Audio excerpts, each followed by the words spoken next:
Voilà, je vous présenterai donc ces camions qui sont, comme vous le voyez, des pures créations, mais qui ont des particularités que je vais essayer de vous démontrer. Donc Wim Delvoye est un artiste belge, né en 1965, qui est extrêmement connu pour son goût du décalage, du détournement et surtout de la provocation. Dans d'autres, en tout cas dans le milieu artistique, il a fait quelques réalisations notables, j'en montre l'une ou l'autre à la fin de ma proposition. Donc il a créé et il a fait réaliser, je reviendrai sur cet aspect-là, des objets étonnants, vous pouvez voir ici, parce qu'ils sont en fait grandeur nature. Donc ici c'est un montage, mais en fait les camions sont réalisés grandeur nature. Donc ce sont différents camions de chantier, différentes machines qui sont réalisées avec des ferronneries d'aspect gothique, comme vous pouvez le voir. Pour certains autres, on va le voir avec du bois sculpté. Les camions sont donc totalement détournés, affranchis de leur fonction utilitaire et deviennent des constructions fantastiques. Dans ces réalisations, l'alliance de l'engin moderne avec les formes ornementales médiévales fait se rencontrer deux réalités antagonistes, qui génèrent, comme vous pouvez le voir, un choc visuel, tout autant ironique que poétique. En effet, le camion semble né d'une association d'idées surréalistes, mêlant artisanat et tradition populaire, avec des interprétations artistiques, des inspirations historiques nettement reconnaissables. Ces camions renvoient assez directement à la formule de Lautréamont, qui évoquait la beauté de son temps, comme devant être la rencontre sur une table de dissection d'un parapluie et d'une machine à coudre. Ici, vous voyez, le camion rencontre la cathédrale médiévale et son caractère monumental évoque l'aspect impressionnant des monuments gothiques, mais s'augmente ici d'un aspect mutant, qui, à mon avis, questionne du coup l'art contemporain. Notamment à travers ses métissages et les croisements qu'il montre aujourd'hui dans certaines expositions. Donc à travers ces camions, Delvoye donne une forme actuelle à sa vision de la société. Pour lui, la société est multiculturelle, croise, mixe sans cesse ce qu'il qualifie de globalité, le monde, la mondialisation, et la localité, donc l'artisanat, les choses personnelles que chacun peut connaître. Et il a même inventé un terme pour définir ce phénomène culturel. Il appelle cela le glocal. Vous comprenez par l'association des deux mots le sens qu'il revêt, j'ai pas le temps de m'y attarder. Donc comme vous le voyez, son travail s'ingénie à explorer les phénomènes de contamination qui sont engendrés par la mondialisation, et son œuvre éclectique nous montre donc son goût du détournement et s'apparente à une réflexion joyeuse sur la signification de l'art dans notre société qu'il apprécie pour être justement postmoderne. Donc Wim Delvoye utilise sciemment un vocabulaire de forme qui fait référence au catholicisme. Il sacralise en quelque sorte les camions, objets profanes, et montre peut-être que dans nos sociétés, la religion s'est affaiblie au profit du matérialisme. L'artiste aime utiliser une imagerie simple et directe pour exprimer ses idées.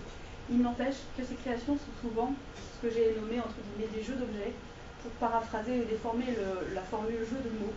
Donc ce sont des trouvailles ingénieuses qui mêlent à la fois des références historiques sérieuses et des clins d'œil à la culture populaire. Il dit d'ailleurs: il faut sortir l'art de son élitisme. D'après moi, l'art c'est du divertissement. C'est juste du ludique à un niveau plus sophistiqué. Il ajoute aussi régulièrement dans ses interviews mon souci est d'être compris de tous. Donc en 1999, lors de la Biennale de Venise, il a présenté un camion grandeur nature équipé d'une bétonneuse qui a été entièrement sculptée dans du bois de teck, réalisé en Indonésie par une vingtaine de sculpteurs qui venaient de 3 villages. Le camion a demandé 11 mois de travail à temps complet par ses artisans. Delvoye est donc un concepteur. Il ne réalise pas ses œuvres, il se contente de les imaginer. Il travaille d'ailleurs avec une équipe de 7 personnes et délègue ses productions à des artisans spécialisés, voire à des usines. C'est en Indonésie qu'il a trouvé les artisans, sachant travailler le bois comme il était d'usage au XVIe siècle et au XVIIe siècle en Flandre. D'ailleurs, la sculpture sur bois est devenue une tradition décorative en Indonésie depuis que les Hollandais, donc des Flamands d'origine, l'ont introduite au XVIIe siècle. Ces différents camions, imaginés par Delvoye, s'inspirent de la période du gothique tardif, très présent en Flandre, mais aussi s'inspirent des savoirs qui sont aujourd'hui souvent oubliés ou en voie de disparition.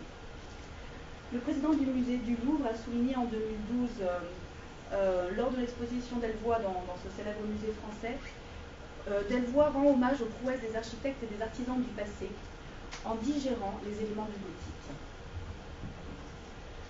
Dans différents musées du monde, galeries, Delvoye a présenté ses camions. comme le camion Ben au motif inspiré de la cathédrale de Chartres. Voici quelques détails donc, des camions. Voici la clôture du chœur de la cathédrale de Chartres, dont il s'est très largement inspiré, qui est à la fois du gothique traditionnel et puis du gothique réinterprété au XVIIIe siècle pour les besoins de la finition de cet édifice. Et donc sous ses doigts, entre guillemets, qui ne travaille pas directement à ses œuvres, les gros transporteurs de chantier se transforment en des squelettes de dentelle. L'objet fonctionnel se fait ornemental, l'utilitaire devient décoratif, le trivial se place au niveau de l'œuvre d'art. Cette confrontation au sein d'un même objet, de cette dualité, peut être apparentée à ce qu'on peut qualifier de kitsch. Selon la définition du dictionnaire Larousse, le kitsch se dit d'un objet, d'un décor, d'une œuvre d'art, dont le mauvais goût, voire la franche vulgarité, voulu ou non, réjouissent les uns et dégoûtent les autres. Ça mérite d'être clair, ça sépare vraiment les choses en deux. En ce cas, c'est l'ensemble des productions de Wim Delvoye que l'on peut apparenter au kitsch, car il se plaît à mêler systématiquement l'histoire de l'art et l'art populaire pour nous surprendre et revisiter notre culture au sens le plus large du terme. D'ailleurs, il aime confronter des éléments qui n'ont rien à voir les uns avec les autres, comme par exemple la marqueterie et la charcuterie,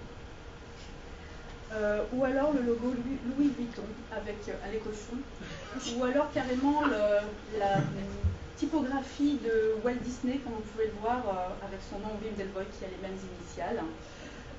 Il nous montre ici donc que la beauté est très loin des stéréotypes et peut apparaître dans le quotidien aussi bien que dans la vision d'un camion massif, utilitaire, voire même trivial.